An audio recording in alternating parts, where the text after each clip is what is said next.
I think. Yeah, alright. Well, Golden's been around for a very long time now. We're going to finally get into this. Yes. Alright, welcome everybody to the first game. We have Golden, who has been picked up by Quantic. So a big pickup by them, as Golden's quite the strong Zerg. He is the red Zerg in the bottom left, going up against Stardust.LighT, previously known as Sunlight. He is the blue Protoss at the top right, and we have our game number 1 in a best of 5 in this IEM Singapore qualifiers for the American servers of StarCraft 2, where the top 3 of this qualifier, actually of this specific day, is the third day of the qualifier, will be able to get to IM Singapore, a rather big deal. Oh yeah, and I'm just it's starting now, so I can't wait. I can't say I can't wait to be started, but I really hope it's going to be a great game. I think it's going to be a great game. Remember, guys, this is a best of 5, so we could see a lot of games, and I really want to see what both players have out for this first map. Are they going to play a very macro-oriented style, play it nice and safe on Cloud Kingdom? I would assume so. I mean, Call Kingdom is very good for walling off from the Protoss point of view, so as long as you're wary and can confirm the presence of a third base from the Zerg, you can generally be okay in the early game. All right, yeah, and as a former Zerg player, actually, I say I don't really mind this map either. Of course, you always have to be wary of the 3 pylon block, but not on these specific maps. Thank God for the neutral supply depots, so no super cheesy stuff. But you can always see, and Stardust does like doing, taking advantage of anything. Like if he sees that the Zerg expands, and isn't watching, he doesn't mind throwing down a cannon or two, or even at the third if they go for that fast third. He's that type of player who just does what he sees. He's not like, no, I'm too respectable to put a cannon down. No, he'll just do it. I used to be that respectable Protoss, and I was just like, alright, you know what, I kind of want nice advantages at the start of the game. Alright, so Exactly. we actually are having him going for a Nexus first, so there will not be any cannon aggression this game. All right, so he feels pretty comfortable. Could get a gateway as well if he feels like he's not going to be any aggression. But no, does go for the Forge after Nexus, so pretty middle of the road, safety and economical build. And of course, Golden sees exactly what's up, so he knows the Forge timing and whether or not there's going to be any cannons down, and there probably won't. Yeah, his pool is done, so if any pylons or cannons get thrown up, they can be killed faster than they can be built. So as long as he's very proactive with making sure he has vision of the necessary places, he'll have nothing to worry about in that realm.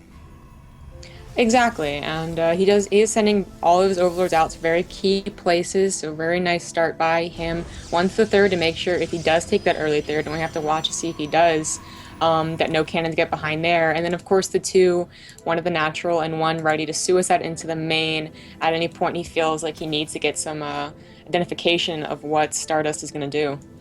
Yeah, and if we something that worries me for Stardust though is the fact that if you look at his wall, he made the hole as close to the ramp as possible, which always worries me because of the threat of circling run-bys. And if you're not going to be holding this off with a zealot and everything, you have a big hole in your wall that can be taken advantage of. And actually, that happened yesterday.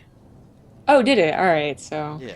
I was actually thinking, and I can't remember what game it was, but it was a very like important deciding game, and the Zerg player went for a very odd, like slow ling, a bunch of ling attack on this specific map, and because the Protoss player walled, like you say right now, he didn't have that much of a block, and the Zerg actually won with slow lings, like off of 2 or 3 base or something like that. It was super weird, but like you said, it can, be very worrying with such a large opening. Alright, but now Golden is just happily just vomiting away onto his hatchery and spreading creeps.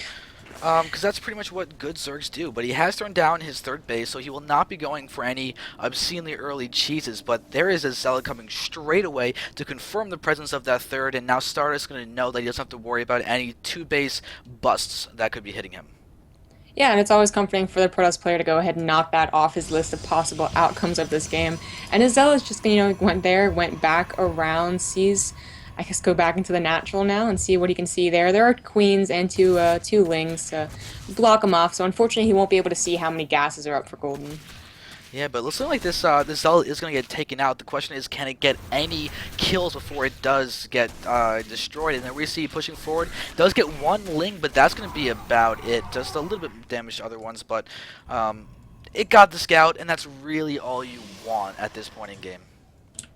Yep. And back on the Protoss' side, we do see that Golden sees only one gas at the natural, but there are in fact two taken, so that's all four gases. Very gas-intensive build here, coming out from Stardust. Keep wanting to call him Sun.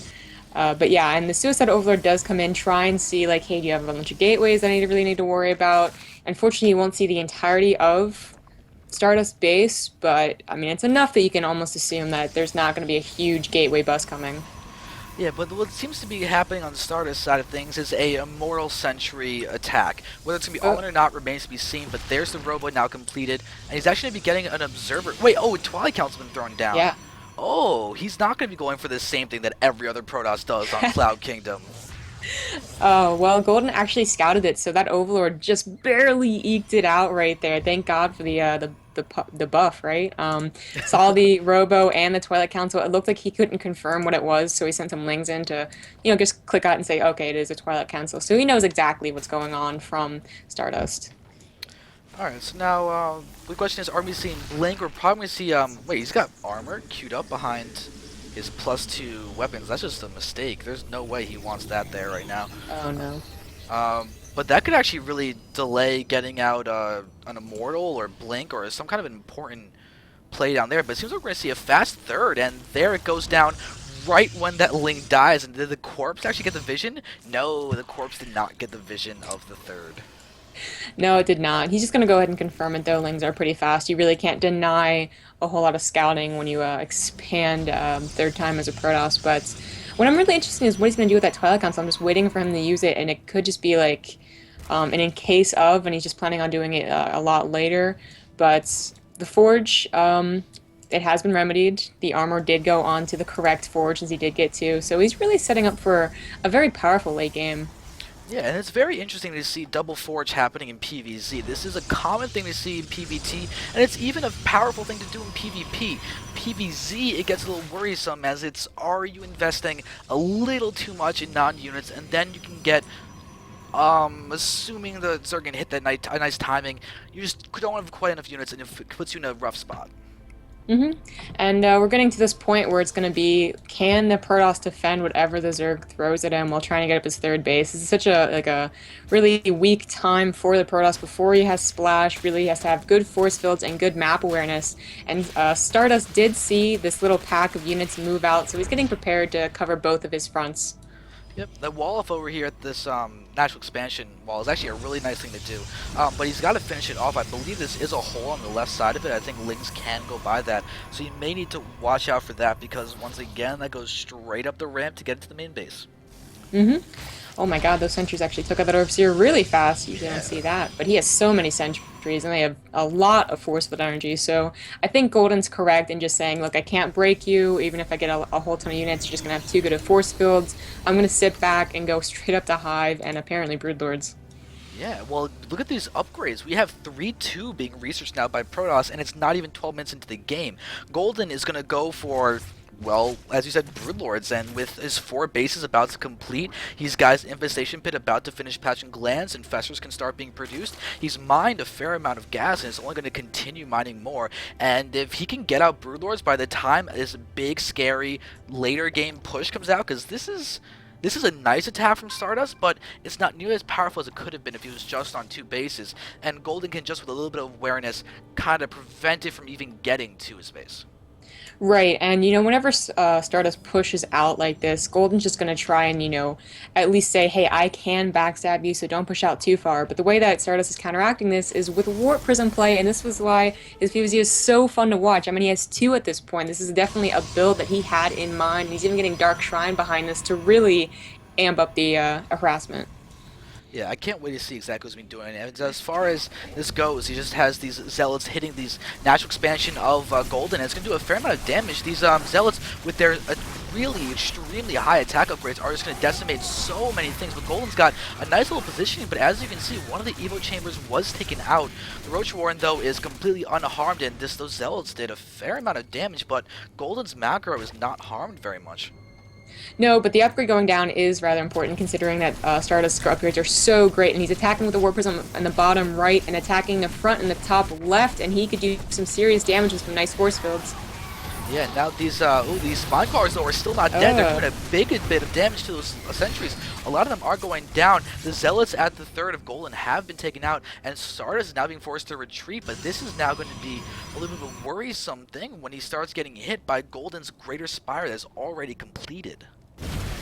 Yeah, and you know, I mean, at least he's buying a little bit of time by making sure that Golden is producing something other than Corruptors and just pure Broodlords. But unfortunately, he's losing his entire army right now. It's actually not looking so good for Stardust. I think that attack at the front of the Spawn Close was a little bit botched. He thought he could get it, and he really couldn't. So now he's just paying for it by having this counterattack that could do a lot of damage.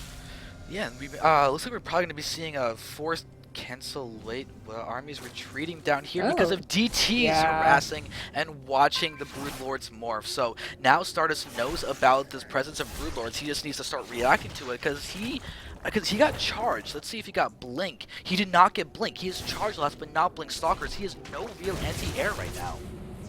Yeah, he really doesn't. So now he needs to buy even more time. Like, he pretty much has to buy enough time to get at least Blink out, but preferably get up to, you know, that mothership, and especially if Golden's going to go for that late game Infestor Broodlord Pure Army, which is just so scary without that mothership. And can he do it? I think he can. There's been some stream games where he's been actually able to harass the opponent to death, but I don't know if this is one of those games. Golden is such a stable Zerg. It's honestly the best way to describe him. He doesn't do anything that's overly risky because he's went for fast half this game, but yeah, he saw the fast third coming out from Stardust. He knew what was happening and knew that he doesn't have anything that could really do that much damage to him. Even in the face of that potentially worrisome Immortal Sentry attack, he knew he was fine. Oh, some nice probe. Fungo's going down on those probes, taking a lot out, but he's probably going to get the fourth as well. There is a DT in here and no Overseer. There's the Overseer. This shouldn't take out San's army, but it will at least buy time and do some damage. But, oh, there come the Broodlords, so never mind. Definitely going to take out this army.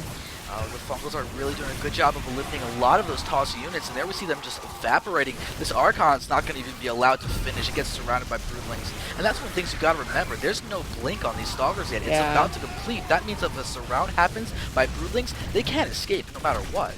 Oh, nice huge warp in with a warp prism down in the main. DTs and Zealots alike going straight for the Greater Spire, making sure no more Broodlords are going to be hatched, but he's morphing a billion Overseers to make up for it.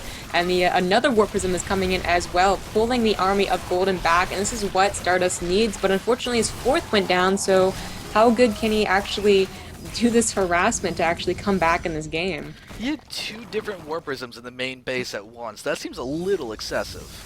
I think that was a mistake, just two rallies going to the same place, unfortunately. But third is going to be attacked as well as the main, and this is actually Golden not... You know, he's not reacting perfectly, but he's reacting pretty damn well, so it's not doing a whole ton of damage. Oh, and he forced another cancellation on that Spire. That's going to be really, really big. These Zealots are going to be destroyed, but still, that Spire has already been slowed down again, and this is going to allow Stardust time to get out that fourth base, and we just see Fungals now landing on this Warp Prism, but there's no real Corruptors. It's just the Queen of the Fungals to destroy him. But where is there another Spire going down? There it is, in the natural expansion, next to a bunch of Spine Crawlers. Oh, very nice. Another Warp Prism Harass goes down at the fourth base, but he's killing, I mean, he's killed 26 drones, which is nice, but that's really not the damage he wants right now. He wants a lot more, considering he's down by 100 supply and doesn't even have the tech required to actually take on an Infested Broodlord army. Yep, and he just lost that Warp Prism, and now if you look at the units tab, we see there are none left, and this is going to be the time for Golden to attack, while Stardust is at 114 supply only. He's gained up Colossi, he's got the Blink Stalkers now. The Colossi, the Archons, they'll do great against the Broodlings, and then the Stalkers can blink in, but if they get fungled, then he's just going to die to the copious amounts of Broodlords that are on the field. Exactly, and he really doesn't have that, you know, critical number of Blink Stalkers to one-shot enough Broodlords fast enough, and I mean, he needs to buy time. That's why he's abandoning this fourth right now. He's trying to get up, you know, High Templar tech at least, but Golden's just pushing in, and he says, I'm going to end this game now. Yeah, just look at all these units coming in. We see the Nexus falling now. The Broodlords are just flying over, and we are just going to watch death just come over this army. Blink Stalkers, 125 supply. Golden still over 180 supply. Look, it's back to 190 supply. 200 supply. Nothing is really falling that's of consequence except for the stuff that belongs to Stardust. Yeah, and he's actually remaxing with just a whole ton of lings. At this point, he could remax with like drones and probably win. He doesn't know about this third that's coming up right here. Well, now it's a third anyways. But still, pushing in, killing most of the economy of Stardust. His main is pretty much completely mined out. His natural's almost completely mined out. Army tries to backstab the Zerg's army, but that's not gonna work. Golden's all over it. Yeah, this is we're now just waiting for Stardust to lose his army, and then for Golden to just be like, sweet, game number 1 went quite nicely. However, remember guys, this is a game 5. There could potentially be a game 5. GG now gets called, and game 1 going to Golden in a very nice fashion. And with that, we're gonna move on to game number 2 in a moment. But remember, 3 games to win. Stardust is not out of this by any means. He's got an easy opportunity to come back, except he's playing as Golden, so we'll see how easy it actually is. Yep.